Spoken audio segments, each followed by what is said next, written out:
Here we lay a couple New York boys who came too far south for their own for good. I can't be proud of them. Thanks of what you just heard. We have a very special guest in the building today. Yeah. Would you like to introduce yourself, sir? Strictly Hip Hop 88.9. It's your man Kill up here. Throwback to 94, 95. So. Throwback? Yeah, throwback. You make yourself sound so old. I am. But that's a good thing. Hey, I didn't think I was going to live past 18, so 37 is a blessing. Alright, now, Kill. Yes, ma'am. Can you give a brief background on yourself of those listeners that may not be familiar with who you are? Kill started at Morgan in 92. Started interning for Strictly Hip Hop under my man Vinny V and Big Ray in 93. And like right around the time when I started interning, maybe about 3 months later, Vinny V left, and he kind of left the show to me and my homegirl Chris, who's the golden child from Long Island, who was, you know, the first female host up here at Strictly Hip Hop, and just kind of stayed with it ever since then. And from 93 to, I guess when I graduated in 97, held it down, and we went through Chris and then Tanya B, the first lady of Strictly Hip Hop, and then my homegirl Sam. And then I left in 97 and moved to Atlanta for a minute. Came back in 98 and kept holding it down until I got married in 2000. To Tanya B, right? Tanya B. Shout out to Tanya B. Yes, I'm married to Tanya B. That's crazy. Alright, now, you just recently released a project. Yes, ma'am. I don't want to say, is beat project the right word? Yes, it's an instrumental album. Instrumental album? Okay. Yeah. And it was called Through the Wire Season 2, which is based off of HBO series The Wire, that was filmed and shot here in the great city of Baltimore, Maryland. Now you put out a volume 1. Yes, ma'am. And it got great reviews. Got great reviews, ill music, rated at 5 mics. Kevin Nottingham gave it a lot of nods, so yeah, it got great reviews. Okay, now explain your inspiration behind The Wire, because I know your inspiration behind The Wire and how you wanted to incorporate the beats along with your mood. Right. So can you give us some brief information on that? Yeah, I mean, number one, I just love The Wire. You know, I think it's the best television show ever. Okay. So I loved it by being shot here in Baltimore, which I call my second home. Made it even better, and just my man Shadi, Luke, Mine, and Bezo, they kind of schooled me on how, you know, you kind of want to give your beats a feeling. So, you know, I never just kind of just loop the beat, or, you know, I always wanted to try and add a chorus or add something. And the sound bites from The Wire is just so many of them that could fit the mood that I just started using sound bites of it. Okay. And before I knew it, I had like 10, 20, 30 beats of pieces of The Wire. So my man was like, yo, you should come out with something, you know, like, you know, dealing with The Wire. So, you know, kind of already had to do The Wire, so kind of just threw that out there and, you know, kind of stuck to the wall. Okay. What's your favorite season of The Wire? Wow. That's a tie between, that's a hard tie. That's a tie between season 1, season 3, and season 4. But if I had to, I guess season 1. Because it set the foundation of everything. Okay. You like the one with the Greeks? Which one was that? Well, the Greeks came in like around 3, 4, and 5. Okay. You know, with Prop Joe and Marlo. When Marlo came into the game in season 3. My favorite character was Bodie. You like Bodie? Yeah. Well, I was kind of heartbroken when they, you know. I think everybody was heartbroken when everybody started to die, because you kind of, you know, you came up with people, which is one of the reasons why I think it's one of the greatest shows ever. Okay, cool. Now, I want to talk about one of your favorite, well, I'm not going to say one of your favorite tracks, because I know all of them are your favorite. Right. Now, on volume 2, you have this joint called Straight Rounds. Right. Shamik. Right. Did I say it right? Yeah. Okay, now explain the concept and, you know, how the process came about putting this beat together. What happened was I put together after school programs in Washington, D.C. for my 9 to 5. And one day, one of my students, Devontae Artist, was coming home from school, and he got killed in the middle of a drug war. Wow. So it kind of, you know, I had made this beat, like, deep down inside I want to be a rapper. Okay. But I can't rap.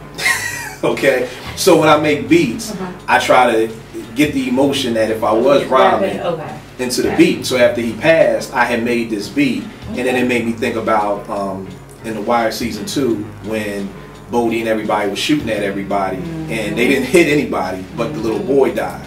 So that was the inspiration for that joint right there. Just a R.I.P. dedication to my man Devontae Artist. Okay. Do you want to introduce this joint? Yeah, this is Shamik, Straight Rounds.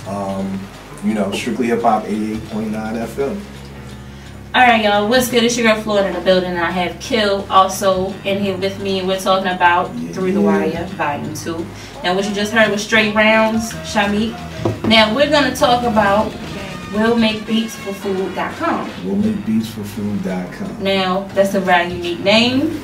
Yes, ma'am. And how did that come about? I was in New York with Tommy B one day, and I was on a train. If anybody's ever been to New York, you know there's nothing but panhandlers everywhere. Yeah. Oh, yeah. And I saw this dude asking for money, and ever since I was a little kid, I'm like, I can't not give money. Like, that's one of those things that kill me. Like, my mom would give me money, I go to New York and done spent $100 on a train giving it to other people. Yeah. But that's kind of how I felt with trying to shop my beats. I kind of always felt like it was like, yo, please listen to my music. Like, yo, you see a rapper like, yo, please, you know, listen to my demo, listen to my music, please, please. I felt like I was always begging. So I was like, yo, you know, we'll make beats for food, you know. So that's kind of how that came about. Okay, cool. I have to say, I saw you sitting with the sign on the website. I was like, that's nice. Yeah, that's a nice touch. We did a whole photo shoot of just me going around Baltimore. And the funny piece is, I was down at Fells Point and taking pictures. And this little girl, like, I saw out the corner of my eye, she kind of kept looking at me. And then eventually, I guess she asked her parents for some money. She came over and she was really going to give me some money because I guess she, you know, that's authentic. it worked because somebody did think I was homeless. So. Oh, wow. Okay, cool. Now, since we're talking about The Wire, I told you my favorite character. There's multiple characters. Who's your favorite character out The Wire? My favorite character would have to be Stringer Bell. Stringer Bell. And I think for the main reason, I think the reason was because Stringer kind of reminded me a little bit of myself. Like, you're in the game, but you want to get out. Like, Stringer's goal wasn't to be a gangster. It was like, I'm in the game because I have to be, you know. But if there's a way out, I'd rather take that way out. Where Avon was kind of just like you said, I'm a gangster, I suppose. Like, I don't want to be a businessman. I don't want to be. And another reason why I love The Wire, because it shows so many different personalities in the game. You have some people who it doesn't matter if they got $10 million. They want their coins. You know, so I like I like Stringer because, you know, he's in class. You know, it's a drug dealer going to college. You know, trying to, you know, learn how to, you know, clean his money up the right way. So yeah, Stringer is definitely my favorite character. Now, since you said Just a Gangsta, I suppose that's another one of your joints off the project. So can you introduce this joint? This is called Just a Gangsta, I suppose. And the ill part about it is we're coming out with another version of Through the Wire. I guess I'll call it 2.5 or 3 with MCs over all these beats. So on this one right here, I got my man Osei Moreland. We did a song called 2 Minute Warning over this beat. So that'll be coming out. So this is the instrumental. But in a minute, y'all hear Osei Moreland version of this. Okay, cool. Well, we about to get into Just a Gangsta, I suppose. Keep it locked, Strictly Hip Hop. Alright, y'all, what's good? It's your girl Florida, and we just heard Just a Gangsta, I suppose. And that was produced by yours truly, Kill. Yes, ma'am. Now, I have a question. Yes, ma'am. Since you're a producer. You see how polite I am? Everything is yes, ma'am. You know, I say yes, ma'am, yes, sir, and they say I make them feel old. That's people say the same thing when I say, but that's how I was raised. And before we even go in, I gotta give a shout out to you. Because I heard Strictly Hip Hop is now all women, which I love. I love it. I love it. So I want to give a shout out to you and Jay Nice. Right?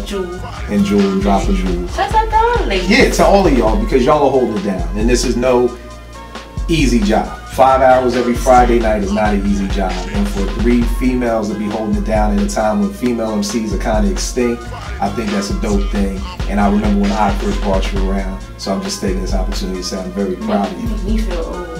But I'm young, but it's all good. Right. It's all good. Alright, now, I have a question for you. Yes, ma'am. In regards to production now, I would say, I guess keep relevant, 2011. We'll say 2010, 2011. Do you feel as though production hasn't or doesn't sound organic because samples aren't used as much? Yeah, I totally do. And I mean, I think it kind of started when Swiss came in. You know, and I always say that like this was the split in the road. When Jay-Z's Hard Knock Life album came out, it was like a split. Because all the hip hop heads used to agree on everything, you know.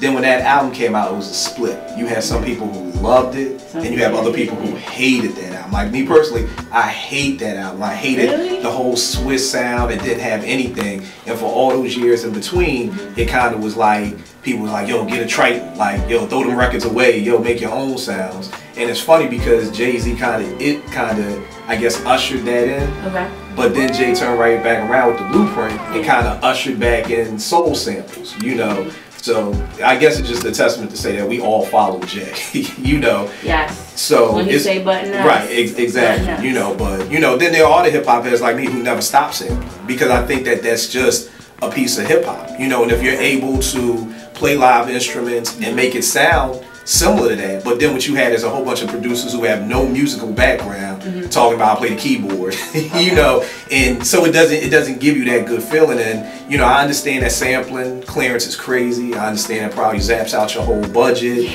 you know, so I definitely understand it. But I just think at the end of the day, you know, sampling is a key part of hip hop. So, you know, prayerfully we can keep it alive, and you know, sending a shout out to Jay-Z, you know, for ushering it back in with Justin Kanye. So okay, cool. Now, what's your weapon of choice or your studio essentials when you go into your zone to make your beats? Just the MPC 2000 XL.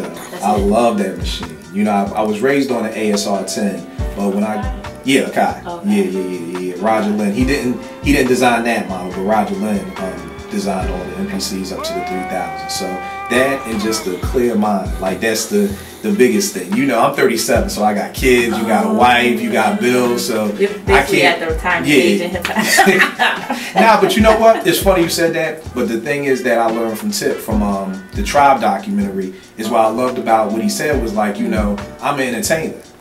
You know, and Michael did it till he died. You know, Sammy Davis did it till he died. And only in hip hop do we put, you know, there ain't no white folk talking about like, yo, why the Rolling Stones still touring? You know, only in hip hop do we say there's a retirement age. So I'm with Tip. I'm doing this to the death. I love it. Cause it's like after 25. Yeah. That's it. Yeah. Like you hit 30 and you're at your prime, and that's the end. Like Nas, you know, he old school. Yeah. But he's not old school.